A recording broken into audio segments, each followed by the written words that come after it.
생일 잔치를 열어준 아들, 이 사제 총기로 살해에 이 큰 충격을 준 이 조모 씨.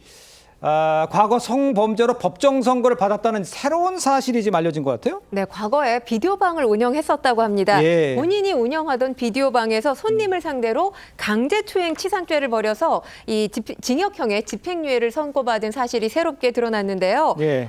검찰에 따르면 A씨가 지난 1998년 12월 피해자가 혼자 비디오를 보고 있는 것을 보고 업소의 문을 잠근 뒤에 미리 준비하고 있던 흉기와 수갑 등을 들고 피해자를 추행한 것으로 드러났습니다. 네. 당시 피해자 약 2주간의 치료를 요하는 신체 피해 등을 입은 것으로 확인이 됐는데 이로 인해서 1심에서 징역 3년 6개월 선고를 받았는데요. 항소하면서 징역 2년 6개월에 집행유예 4년 최종 확정이 됐습니다. 이 외에도 1997년 12월부터 이듬해 5월 27일까지 자신이 운영하던 비디오방에서 청소년 10대 종업원을 고용하기도 했고요. 10대 청소년 3명을 비디오방에 출입하게 한 것으로 또 조사를 받기도 했습니다. 알겠습니다.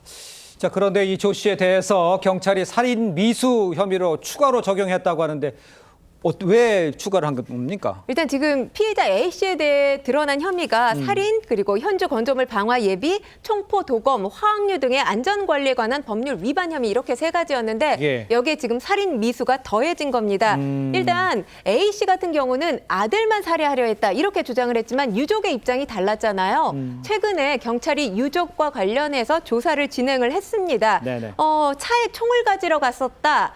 편의점에 간다고 하고 차에 총을 가지러 갔었다고 했는데 예. 뭐 3, 40분가량 고민하다가 이제 아파트로 가서 아들을 살해했잖아요. 그러니까요. 그런데 이 A씨가 이 도망가는 외국인 가정교사 지인이 한 명 그 자리에 참석을 했었다는 말씀을 아마도 많이 알고 계실 거예요. 맞아요. 참석했던 지인의 뒤인의 뒤를 쫓아가서 그러니까 총기를 가지고 있는 상태에서 뒤인의 뒤를 쫓아갔기 때문에 역시나 또 다른 살인이 발생했을 가능성 배제할 수 없다. 이렇게 본 것이 아닌가 싶습니다. 예. 그리고 또 한 가지는 범행 당일 주거지에서 나올 때 총신 13개, 산탄, 실탄 90여 발을 챙겨 나왔거든요. 네. 그러니까 이 챙겨 나온 무기만 하더라도 아들만을 노렸다고 보기가 어려운 것으로 추정할 수 있는 부분이 아닌가라는 생각이 듭니다. 알겠습니다.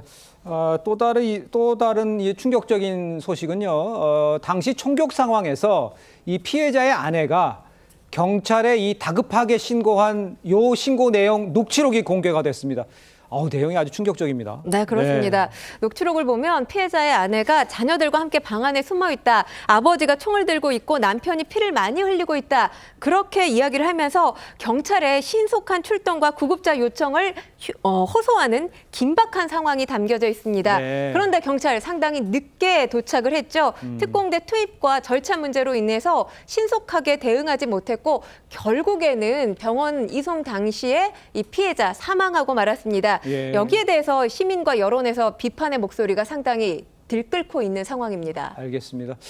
자, 그런데요. 지금 신고를 받고 이 특공대가 현관문을 열고 이 사건 현장에 진입하기까지 1시간 10분이 걸렸다는 겁니다. 이 조 씨는 이미 현장을 빠져나간 상태였고 이 초동 조치 적절성에 대한 이 논란이 일자 경찰이 이게 왜 이렇게 늦어졌냐? 이거 진상조사하게 됐다면서요? 그렇습니다. 경찰청이 인천 연수경찰서를 대상으로 조사를 하는 거죠. 이게 신고 접수가 된 게 그러니까 첫 접수가 9시 31분이고 네네. 그다음에 연수경찰서 경찰관들이 도착한 것이 그 9시 41분입니다. 그런데 경찰관들이 바로 진입을 하지 않은 이유가 예. 총기를 들고 있다고 하니까 경찰 특공대에 지원을 요청을 했어요. 그런데 경찰 특공대가 도착한 것이 10시 16분이고 현관으로 진입한 것이 10시 43분이 되니까 딱 1시간 10분 후에 신고 후에 1시간 10분 후에 들어간 것이죠. 네네. 이 연수경찰서 쪽에서는 아무래도 총기를 들고 있으니까는 특공대가 와서 진압을 해야 된다고 판단을 한 것이고